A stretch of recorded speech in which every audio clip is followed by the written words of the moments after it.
Une attitude est une chose qui est dans notre cœur, mais qui se traduit par des paroles ou par notre langage corporel. Restez avec nous, donc jouissez de votre vie.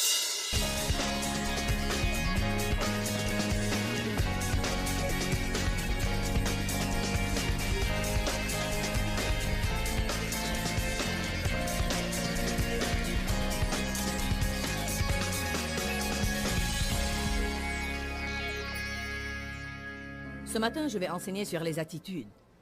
Quelqu'un m'a donné ce matin une chose que j'avais en fait vue auparavant, mais c'est une déclaration magnifique. Et je vais vous la lire. Faites attention à vos pensées, car elles deviennent vos paroles. Faites attention à vos paroles, car elles deviennent vos actions.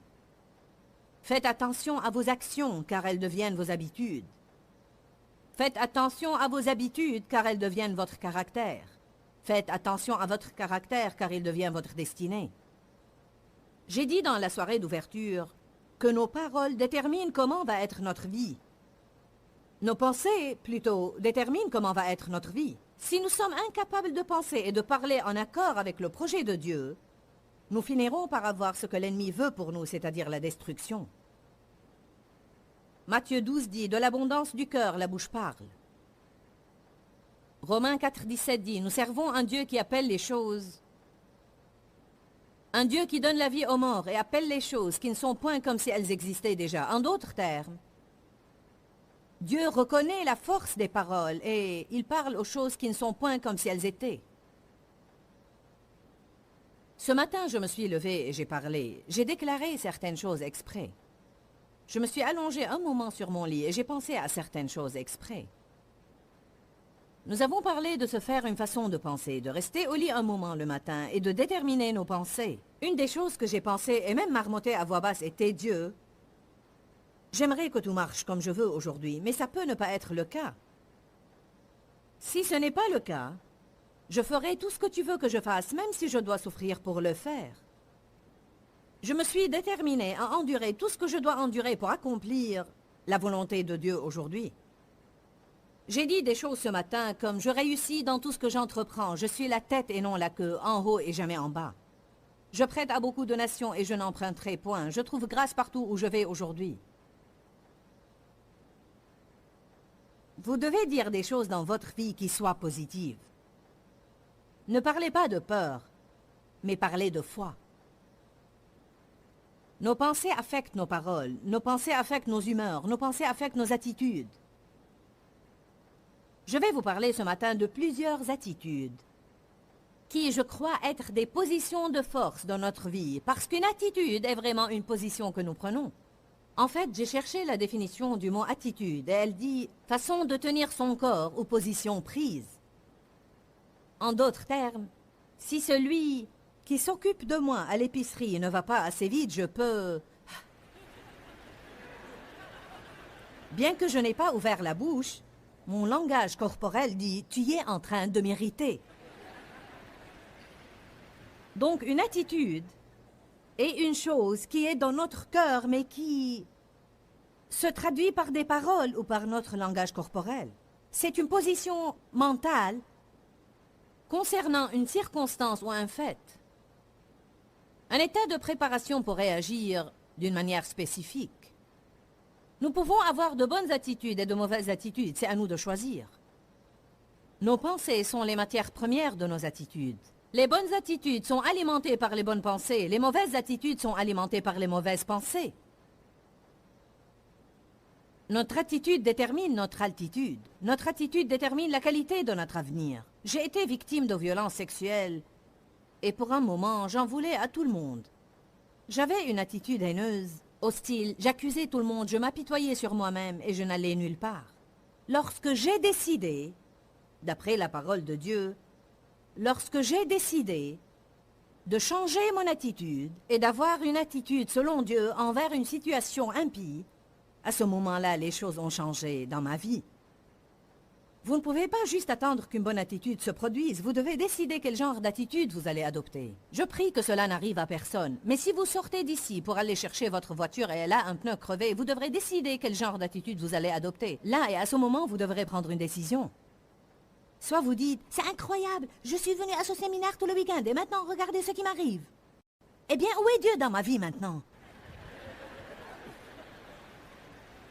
Ou bien vous dites, Dieu soit loué. Alléluia. J'ai besoin d'aide, Seigneur. Je vais croire qu'il y a un dessein derrière ça. Peut-être êtes-vous célibataire et vous vous fiez à Dieu pour trouver un mari et vous allez rencontrer l'homme de vos rêves. Peut-être qu'il va venir pour changer le pneu crevé si vous gardez une bonne attitude. Vous ne savez jamais ce que Dieu a en réserve pour vous. Que de fois nous chambardons complètement des opportunités que Dieu nous présente parce que nous commençons la chose avec une attitude puante au lieu de faire preuve de foi. Quelque chose de bien peut en résulter. Quelque chose de bien peut en résulter. Dave et moi, nous nous accrochons beaucoup au passage dans Romains chapitre 8 qui dit « Toute chose concourt au bien ».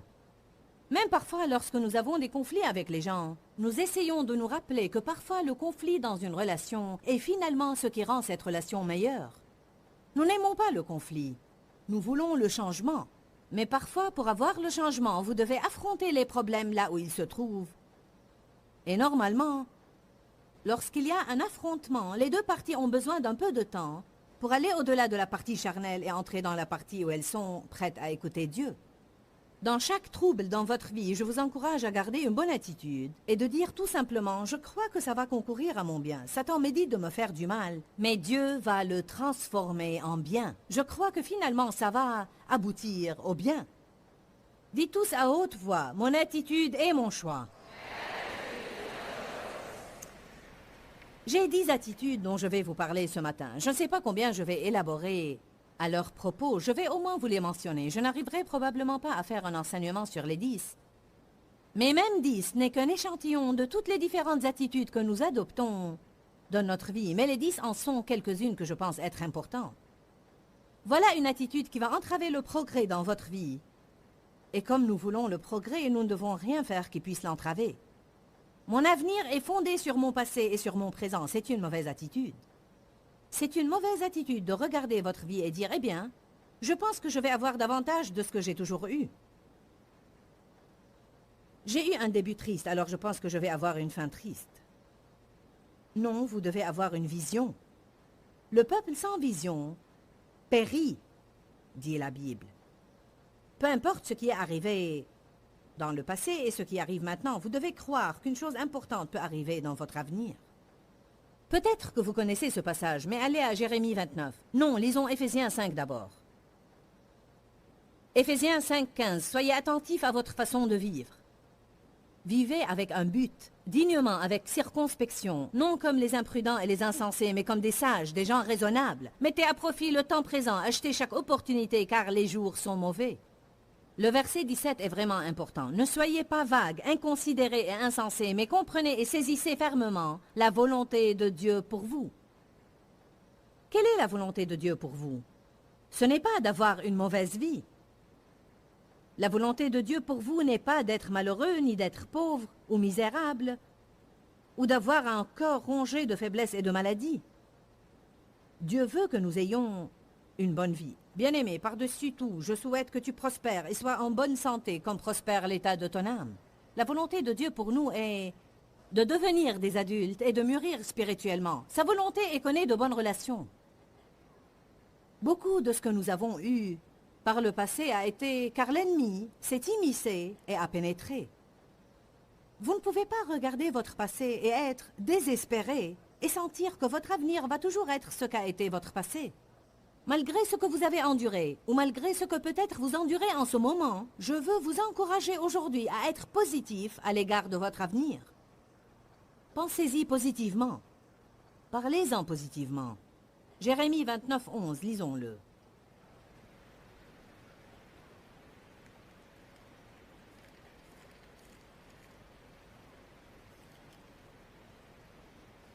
Vous connaissez probablement ce passage. Mais chaque fois que vous avez besoin d'encouragement, vous pouvez ouvrir à Jérémie 29:11. « Car je connais les projets que j'ai formés sur vous, dit le Seigneur, projets et desseins de paix et non de malheur, pour vous donner de l'espérance. » Dieu merci pour l'espérance. Pour vous donner de l'espérance dans votre destinée. Savez-vous qu'il y a un grand nombre de gens dans le monde aujourd'hui qui sont désespérés? C'est un état terriblement déprimant à endurer. N'avoir aucun espoir que quelque chose va jamais changer. Il y a des gens qui nous regardent.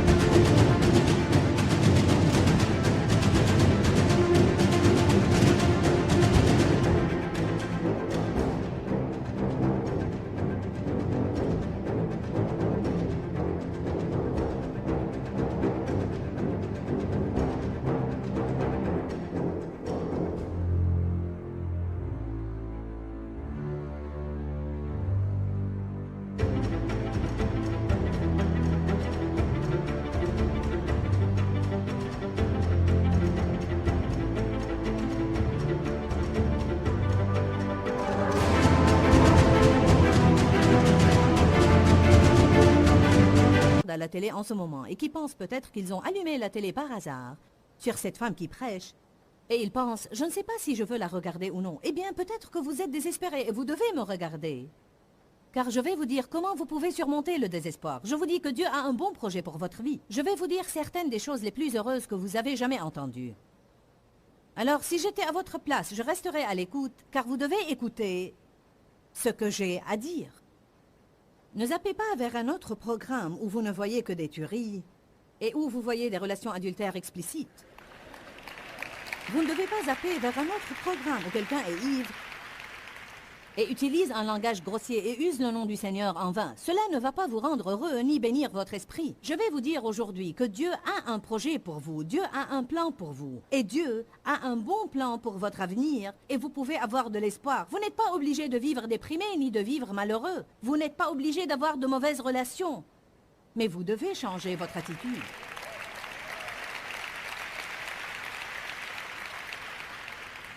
Nous sommes trop affectés par ce que nous voyons. Nous voyons comment sont les choses autour de nous, et le diable nous dit, rien ne va jamais changer. Ésaïe 11, verset 3 nous dit que Jésus n'a pas jugé sur l'apparence ni sur un oui-dire. S'il n'a pas jugé ce qui se passait avec ce qu'il a entendu ou vu, alors avec quoi l'a-t-il jugé? Il sentait ce qui se passait par son esprit. Il croyait la parole de Dieu plus que ses circonstances et ses situations. Mon Dieu, si je considère où j'ai commencé, selon la raison, je n'aurais eu aucun espoir. Il y a une trentaine d'années de ça, d'être là à faire ce que je fais aujourd'hui. Je vais répéter, vous ne pouvez pas vous rendre compte combien il est ridicule, selon les normes habituelles, que je sois en train de le faire. Je n'étais pas une bonne matière première pour être dans un ministère à plein temps et pour prêcher l'Évangile partout dans le monde. Jésus a dit, ramassez les morceaux qui restent afin que rien ne se perde. Si vous donnez à Jésus ce que vous pensez sont les morceaux complètement abîmés et usés de votre vie, il va les assembler et faire une chose merveilleuse à partir d'eux.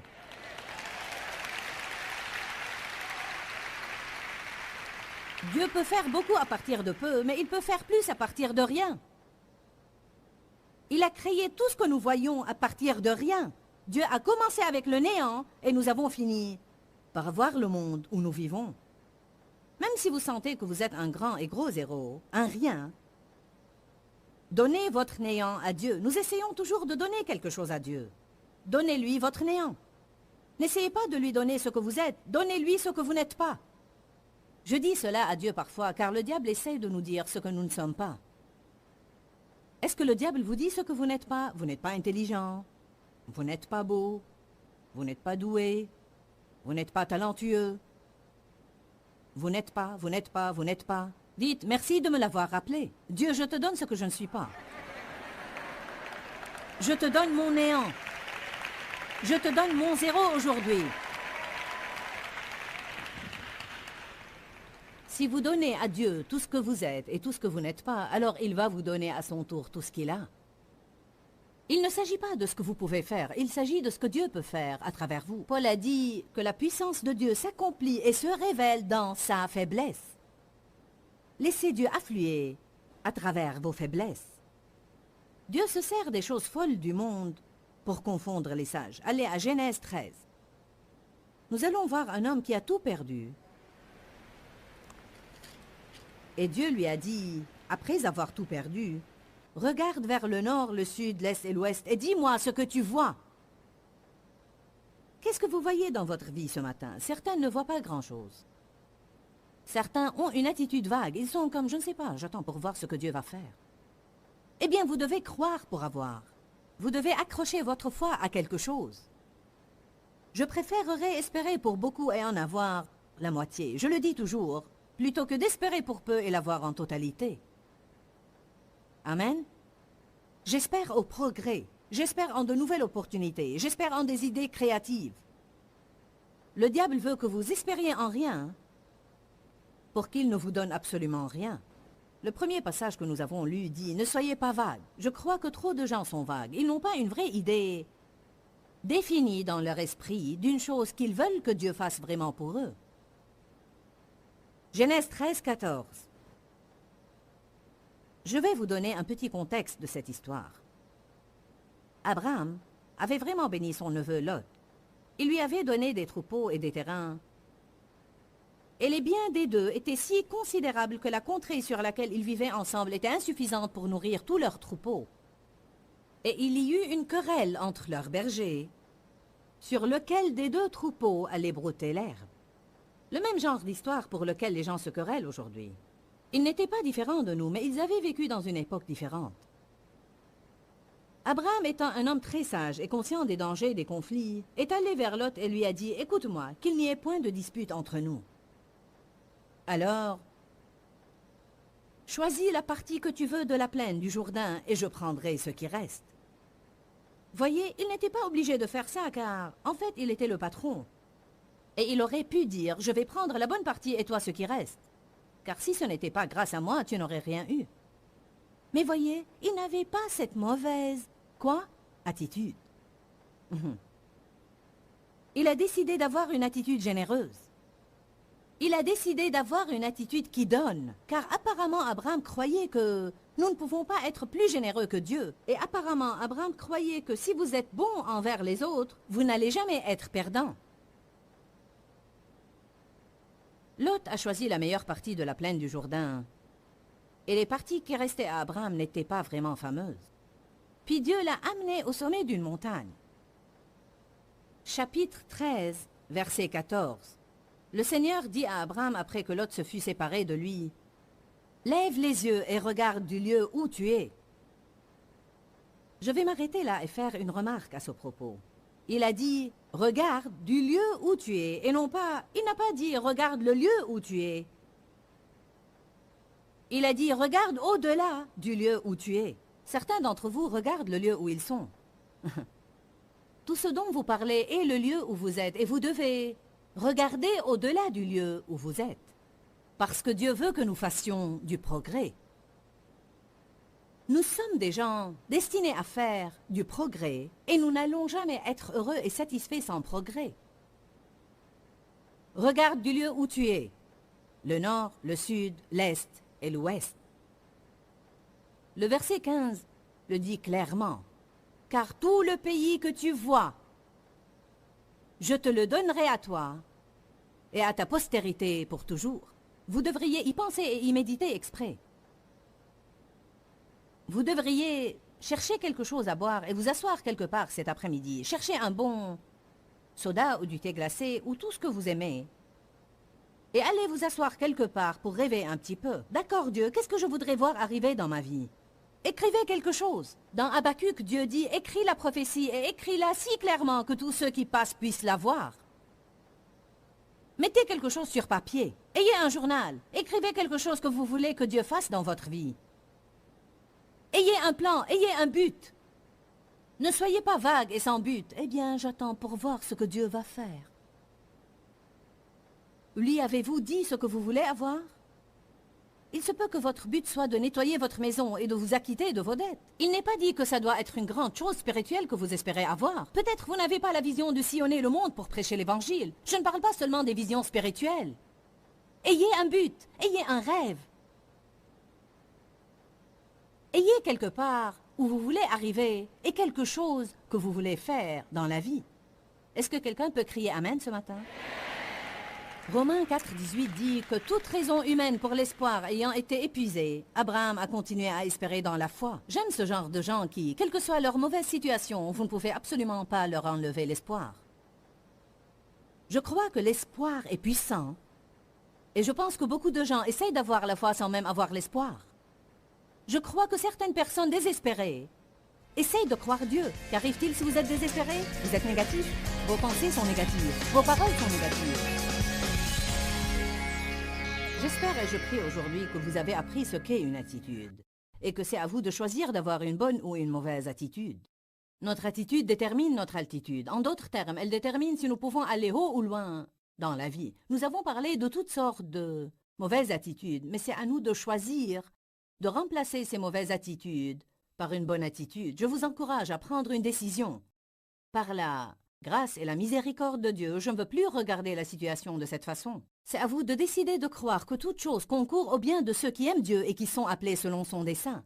Écoutez, mon mari dit ça tout le temps. C'est un genre de thème de vie pour lui. Et vous savez, parce qu'il prend cette attitude envers la vie, il vit en paix et il jouit de sa vie quotidiennement. Le thème de notre programme aujourd'hui est jouir de la vie de tous les jours, parce que nous voulons que les gens jouissent de leur vie. J'ai passé trop d'années en tant que chrétienne sans jouir de ma vie.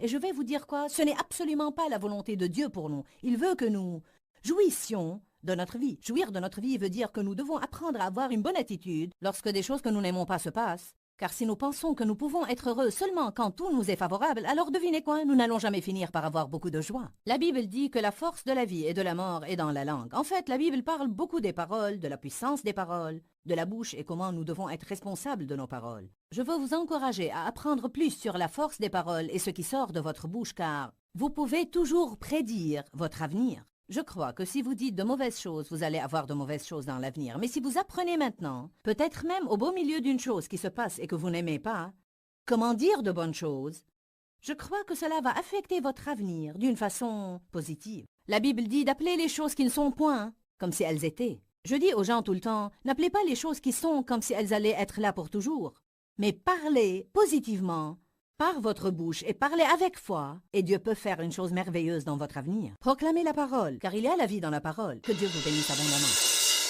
Dis-leur que je les aime. Dans ce livret, Joyce Meyer donne une révélation de l'amour de Dieu pour nous. Pour obtenir ce livret gratuitement, écrivez-nous à Joyce Meyer, boîte postale 40095-6300, Larnaca, Chypre. Ou bien visitez notre site web www.joycemeyer.org/fr.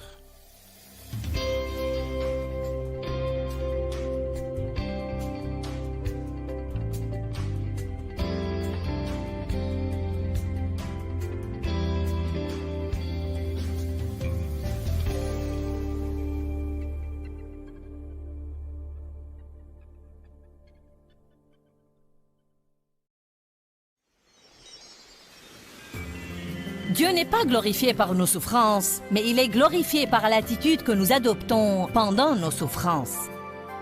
Restez avec nous dans Jouissez de votre vie.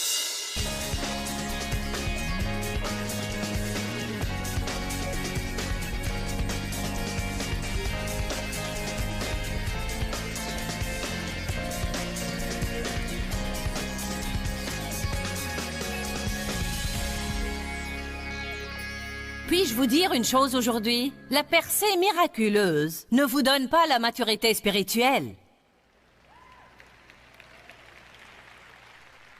Vous ne savez pas si vous aimez ce que je dis ou non, car ce que vous voulez, c'est un miracle. J'espère que vous allez l'avoir. C'est super d'avoir un miracle. Là, de nouveau, s'il vous plaît, comprenez-moi bien. Je ne dis pas que Dieu ne fait pas de miracles. Mais je dis simplement, lorsqu'on prêche ou on met notre foi en Dieu pour un miracle, je veux dire, les gens s'excitent. Mais lorsqu'on parle de percée, si nous pouvons avoir quelques applaudissements et un sourire, nous sommes bénis. Mais voilà la réalité, mes frères. De plus en plus de personnes passent par. Alors pourquoi ne vous dirais-je pas simplement la vérité? Eh oui,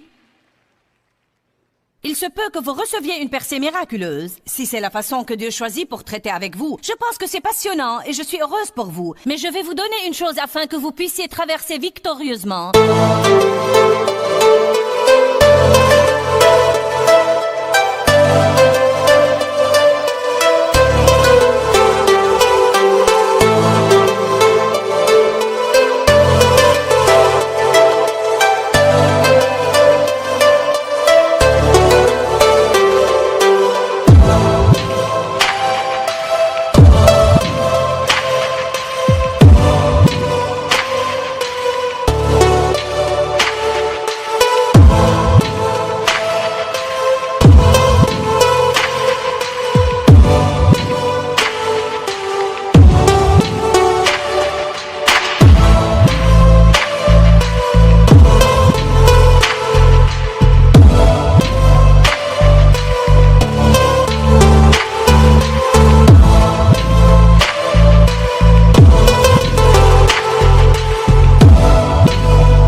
Dans le cas où ça ne se passe pas de cette façon.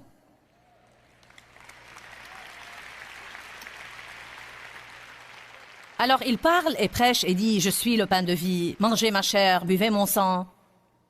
Et ces gens commençaient à avoir peur. Ils étaient comme « Quel genre de message est celui-là » ? Manger ta chair et boire ton sang. De quoi Jésus parlait-il? Il disait, considérez-moi votre nourriture, considérez-moi votre boisson. Si vous êtes affamé dans la vie, si vous êtes assoiffé, si vous vous sentez sans ressources, si vous vous sentez mécontent, ne courez pas après un miracle, recherchez-moi. Je suis ce dont vous avez besoin. Je suis le pain de vie. Ils ont vu des miracles dans le désert et ils y sont morts quand même. Dieu m'a même défié à un moment donné dans ma vie. Il m'a dit, je ne veux pas que tu me demandes une chose naturelle avant que je t'en donne la permission. Chaque fois que tu penses qu'il y a une chose que tu veux, au lieu de me dire ce que tu veux, tout ce que je veux entendre, c'est « Jésus, j'ai besoin de toi ». Nous avons tous une grande liste de prières contenant toutes les choses que nous devons avoir chaque jour pour être heureux. Maintenant, si je ne me marie pas cette année, Dieu, je ne pourrai plus attendre. Eh bien, je suis mariée, Dieu, et si tu ne changes pas mon mari cette année, je ne pourrai plus attendre. Eh bien, si je ne vais pas avoir des enfants, je ne pourrai pas le supporter, Dieu. S'il te plaît, je veux avoir un bébé. Oh Dieu, si ce bébé n'arrête pas de pleurer, je ne pense pas que je pourrai le supporter.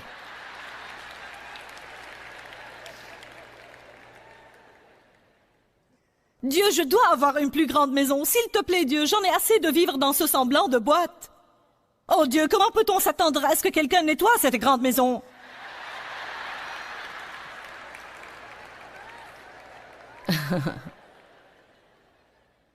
Nous devons finalement admettre que ce ne sont pas les choses qui peuvent nous rendre heureux. Il est notre pain de vie. Il est notre boisson de vie.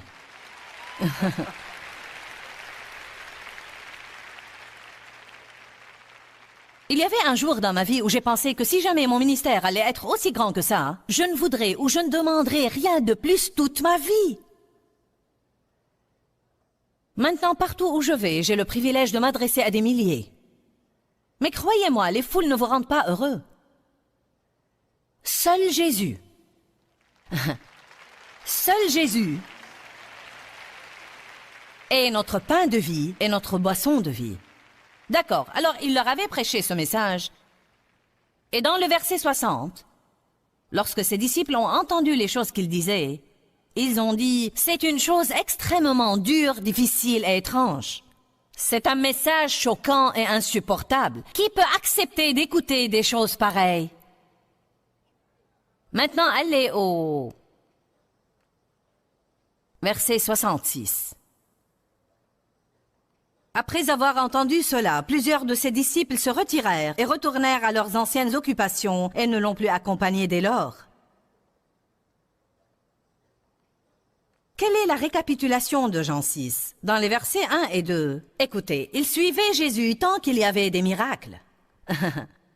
Lorsqu'il a commencé à leur dire, « Je veux que vous me suiviez, et non seulement les choses. Considérez-moi comme votre pain de vie, comme votre boisson de vie, je suis ce dont vous avez besoin. » Ils ont dit, « Qui peut écouter des choses pareilles ?» Et la plupart d'entre eux l'ont quitté. C'est une épreuve que nous devons subir. Vous allez avoir à passer par ça. Vous allez traverser un temps dans votre vie avec Dieu où vous n'allez pas avoir tous les sentiments. Je me rappelle les années où si j'avais besoin d'une parole de Dieu dans les premières années de ma vie avec Dieu, je ne vais jamais l'oublier. Lorsque j'ai été baptisée dans le Saint-Esprit, j'avais une relation intime avec Dieu. Si j'avais besoin d'une parole de Dieu, je disais, Dieu, j'ai besoin d'une parole.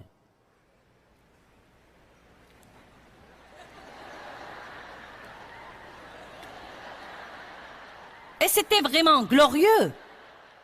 Dieu adressait exactement mon besoin. Je veux dire, c'était incroyable.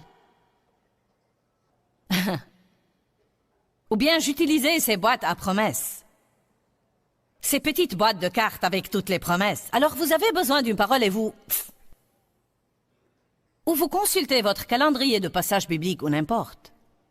Ensuite, l'heure est venue où je ne comprenais pas ce qui se passait. Voyez, j'étais au stade de bébé. J'étais dans la couveuse du Saint-Esprit et Dieu était en train de tout faire pour moi. J'avais ma tétine, j'avais mon biberon. Il me changeait les couches chaque fois que je me conduisais mal.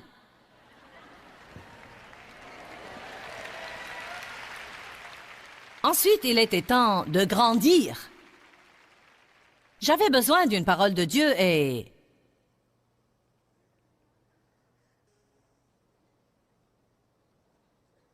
Malheur à toi, toi méchante pécheresse.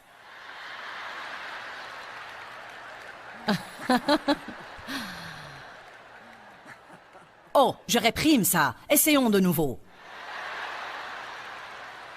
Allez, est-ce que quelqu'un sait de quoi je parle?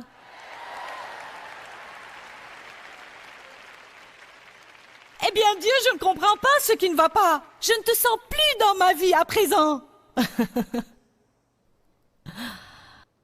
Je ne peux pas vous dire la moitié du temps si je sens Dieu ou pas, je sais seulement qu'il est là. Nous devons savoir, car savoir nous prend au-delà du sentiment. La foi n'est pas un sentiment, la foi c'est savoir tout au fond de notre cœur que la parole de Dieu est vraie. C'est une position de force pour pouvoir endurer les choses dures et ne pas renoncer. Mauvaise attitude numéro 3. Murmurer, ronchonner, se plaindre et critiquer. Philippiens 4, 6.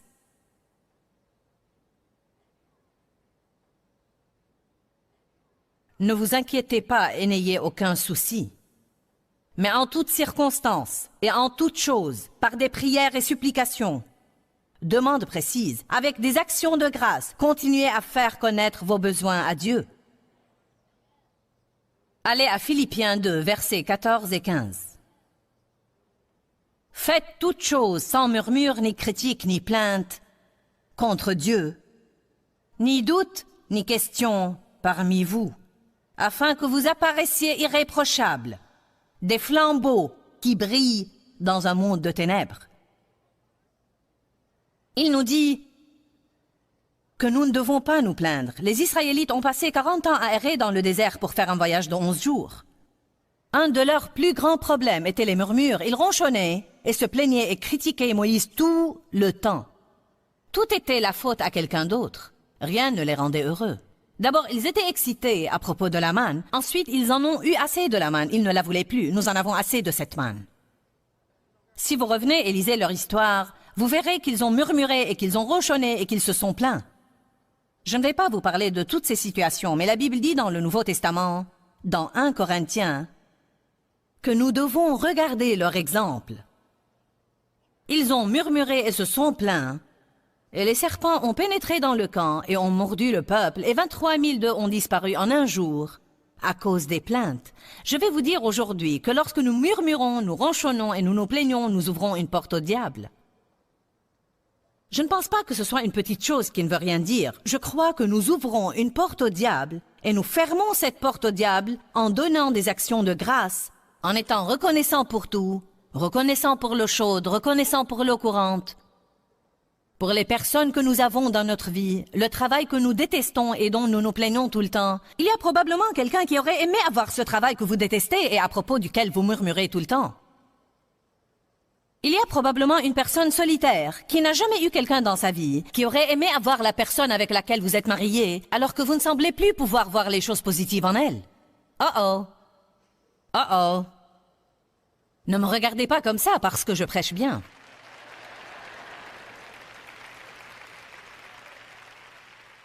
Restez reconnaissant et refusez de se plaindre est une position de force. La 4e mauvaise attitude. Une attitude impatiente. L'impatience dit « Je ne dois rien attendre parce que je mérite d'avoir ce que je veux tout de suite. Et si je n'ai pas ce que je veux tout de suite, je vais me fâcher. » L'impatience est le fruit de l'orgueil, mais la patience est une position de force. Jacques 5, 7 dit « Soyez patients pendant que vous attendez. » Il ne s'agit pas de « Allons-nous avoir à attendre ?» mais de pendant que nous attendons. L'attente est une partie de la vie. Le temps que nous passons à attendre est plus grand que celui que nous passons à recevoir.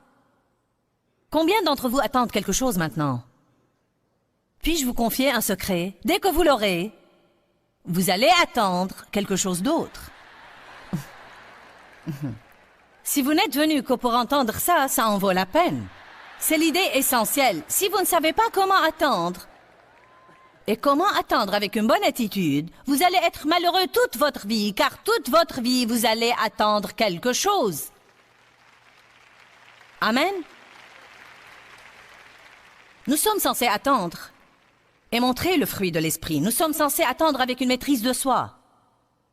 Nous sommes censés attendre avec une attitude positive.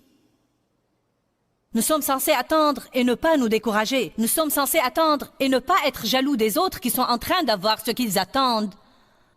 pendant que nous ne comprenons pas, car après tout, nous pensons que nous sommes plus spirituels qu'eux. Et alors pourquoi prennent-ils ce que nous avons demandé, tandis que Dieu nous fait attendre? Il est difficile de répondre à cela. Mais Dieu sait ce qu'il fait. Si jamais vous voulez lire quelques bons passages sur la patience, vous pouvez lire Jacques 1, qui dit « Soyez complètement joyeux lorsque vous êtes exposés à diverses tentations et épreuves, sachant que l'épreuve de votre foi produit la patience. » Lorsque la patience est absolue et complète, nous serons des gens à qui il ne manque absolument rien. Amen. Combien d'entre vous deviennent de plus en plus patients? Maintenant, écoutez, la vie n'est-elle pas plus agréable quand vous apprenez à vous calmer pendant que vous attendez? Est-ce qu'être impatient fait que Dieu se presse? Est-ce que quelqu'un ici a trouvé la formule pour que Dieu fasse plus vite? Si vous l'avez, je souhaite vraiment que vous la partagiez avec moi.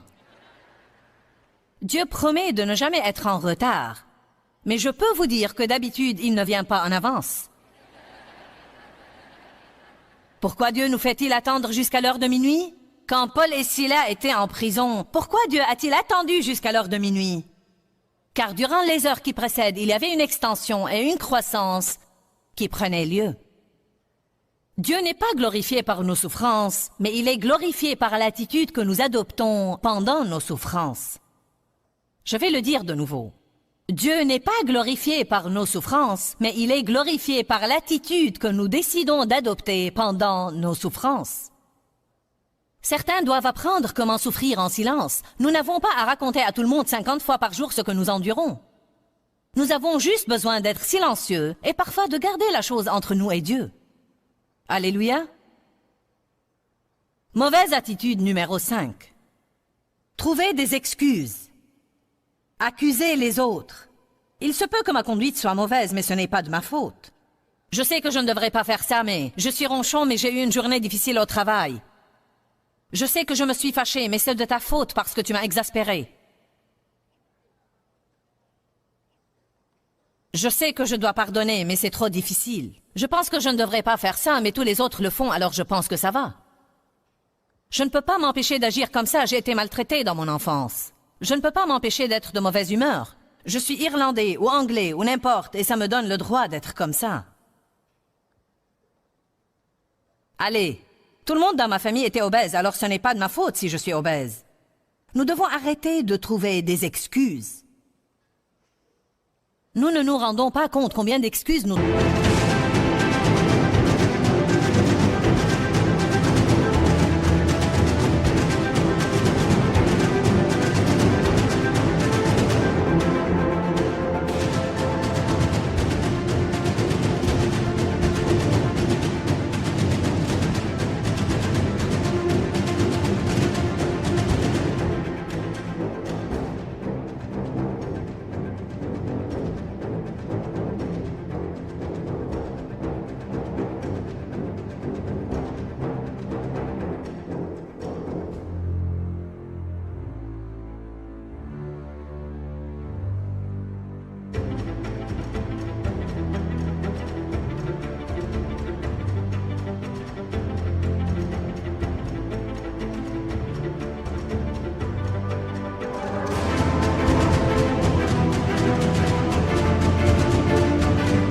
trouvons tout le temps de c'est trop difficile, à je ne sais pas comment le faire, à je ne peux pas, etc., etc. Le jeu des reproches a commencé dans le jardin.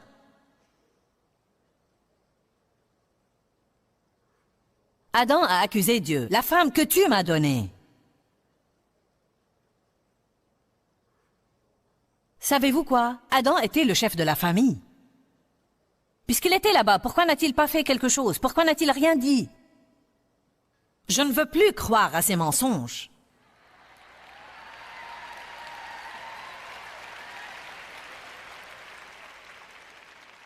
Comme vous le savez, la Bible ne dit pas nécessairement que Dieu a dit à Ève de ne pas manger de cet arbre-là. Il l'a dit à Adam. Peut-être qu'Adam ne l'a pas dit à Ève, je ne sais pas.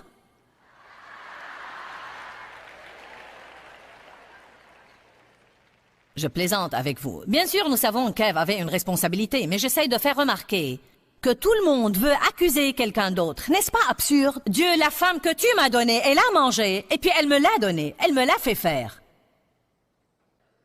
Quand Dieu s'est adressé à Ève, Ève a accusé le diable. C'est le diable qui me l'a fait faire. J'ai remarqué que lorsque Dieu a assigné le châtiment, il les a châtiés tous. Il a dit à Ève qu'elle enfantera avec douleur, et à Adam qu'il travaillera la terre et qu'elle sera dure à travailler et qu'il le fera laborieusement. Et il a dit au diable, dorénavant tu marcheras sur ton ventre et tu mangeras de la poussière. Tout le monde avait une certaine responsabilité. Même lorsque nous avons des problèmes dans nos relations, nous essayons d'accuser l'autre. Mais tout le monde a vraiment une certaine responsabilité lorsqu'il y a un problème. Il faut 2 personnes pour se disputer si vous ne l'avez pas encore remarqué. Je vous encourage à commencer à prendre vos responsabilités. N'accusez pas tous les autres pour tout ce qui ne va pas. Prenez vos responsabilités et n'attribuez pas la responsabilité de votre conduite à votre passé ou à comment vos parents étaient. Commencez par être honnête avec vous-même. Dans le conflit, soyez disposés à dire « Je pense que j'ai raison, mais il se peut que j'ai tort. Je vais au moins accepter la possibilité que peut-être j'ai une certaine responsabilité et Dieu veut me montrer quelque chose. » C'est une position de force quand nous sommes disposés à faire face à la vérité. Mauvaise attitude numéro 6. Apitoiement sur soi. Cela est de l'idolâtrie. C'est se replier sur soi-même, se concentrer sur soi et nos sentiments. Lorsque nous nous apitoyons sur nous-mêmes, nous dénaturons le don de la compassion. Dieu a mis la compassion en nous et elle est censée aller de nous vers les autres personnes. Mais quand nous la dirigeons vers nous-mêmes et nous nous apitoyons sur nous-mêmes, nous vivons dans cette prison du moi. Je sais ce que c'est que l'apitoiement sur soi, car le diable m'invitait à des séances d'apitoiement sur soi et j'y allais. Est-ce que le diable vous a jamais invité à des séances d'apitoiement sur soi et vous avez accepté son invitation? Parfois, ce sont de longues séances. Vous m'avez probablement entendu dire cela 1000 fois et ça m'est égal. Je veux dire les choses qui méritent d'être dites chaque fois que je prêche. Dieu m'a finalement dit, tu peux être pitoyable ou tu peux être forte, mais tu ne peux pas être les deux. Je vous le dis aujourd'hui, l'apitoiement sur soi est une position de faiblesse, mais ceux qui disent non à l'apitoiement sur soi ont de la force dans leur vie. Vous ne pouvez pas rester à vous apitoyer sur vous-même et être fort en même temps. Je ne pouvais pas rester à m'apitoyer sur moi-même chaque fois que Dave voulait regarder un match de football. Je ne pouvais pas rester à m'apitoyer sur moi-même chaque fois qu'il voulait sortir et jouer au golf et que je devais faire le ménage. Je ne pouvais pas passer ma vie en m'apitoyant sur moi-même parce que j'avais été maltraitée dans mon enfance. Ni à m'apitoyer sur moi-même parce que je n'avais peut-être pas tout ce que mes amis avaient. Nous devons arrêter de regarder ce que nous n'avons pas et nous devons faire un inventaire de ce que nous avons et puis demander à Dieu de l'oindre et nous devons commencer à avancer et à arrêter de nous apitoyer sur nous-mêmes. Amen. Ne soyez pas un martyr. Un martyr est une personne qui vit en se sacrifiant, mais qui s'apitoie sur elle-même parce qu'elle donne toujours des choses aux gens et fait des choses pour les autres. Je ne peux pas supporter les gens qui font des choses pour vous et vous le rappellent chaque 2 secondes. Allez. Eh bien, après tout ce que j'ai fait pour toi... J'espère et je prie aujourd'hui que vous avez appris ce qu'est une attitude et que c'est à vous de choisir d'avoir une bonne ou une mauvaise attitude. Notre attitude détermine notre altitude. En d'autres termes, elle détermine si nous pouvons aller haut ou loin dans la vie. Nous avons parlé de toutes sortes de mauvaises attitudes, mais c'est à nous de choisir de remplacer ces mauvaises attitudes par une bonne attitude. Je vous encourage à prendre une décision. Par la grâce et la miséricorde de Dieu, je ne veux plus regarder la situation de cette façon. C'est à vous de décider de croire que toute chose concourt au bien de ceux qui aiment Dieu et qui sont appelés selon son dessein. Écoutez, mon mari dit ça tout le temps. C'est un genre de thème de vie pour lui. Et vous savez, parce qu'il prend cette attitude envers la vie, il vit en paix et il jouit de sa vie quotidiennement. Le thème de notre programme aujourd'hui est jouir de la vie de tous les jours, parce que nous voulons que les gens jouissent de leur vie. J'ai passé trop d'années en tant que chrétienne sans jouir de ma vie. Et je vais vous dire quoi, ce n'est absolument pas la volonté de Dieu pour nous. Il veut que nous jouissions de notre vie. Jouir de notre vie veut dire que nous devons apprendre à avoir une bonne attitude lorsque des choses que nous n'aimons pas se passent. Car si nous pensons que nous pouvons être heureux seulement quand tout nous est favorable, alors devinez quoi, nous n'allons jamais finir par avoir beaucoup de joie. La Bible dit que la force de la vie et de la mort est dans la langue. En fait, la Bible parle beaucoup des paroles, de la puissance des paroles, de la bouche et comment nous devons être responsables de nos paroles. Je veux vous encourager à apprendre plus sur la force des paroles et ce qui sort de votre bouche, car vous pouvez toujours prédire votre avenir. Je crois que si vous dites de mauvaises choses, vous allez avoir de mauvaises choses dans l'avenir. Mais si vous apprenez maintenant, peut-être même au beau milieu d'une chose qui se passe et que vous n'aimez pas, comment dire de bonnes choses, je crois que cela va affecter votre avenir d'une façon positive. La Bible dit d'appeler les choses qui ne sont point comme si elles étaient. Je dis aux gens tout le temps, n'appelez pas les choses qui sont comme si elles allaient être là pour toujours, mais parlez positivement par votre bouche et parlez avec foi, et Dieu peut faire une chose merveilleuse dans votre avenir. Proclamez la parole, car il y a la vie dans la parole. Que Dieu vous bénisse abondamment. Dis-leur que je les aime. Dans ce livret, Joyce Meyer donne une révélation de l'amour de Dieu pour nous. Pour obtenir ce livret gratuitement, écrivez-nous à Joyce Meyer, boîte postale 40095-6300, Larnaca, Chypre. Ou bien visitez notre site web www.joycemeyer.org/fr.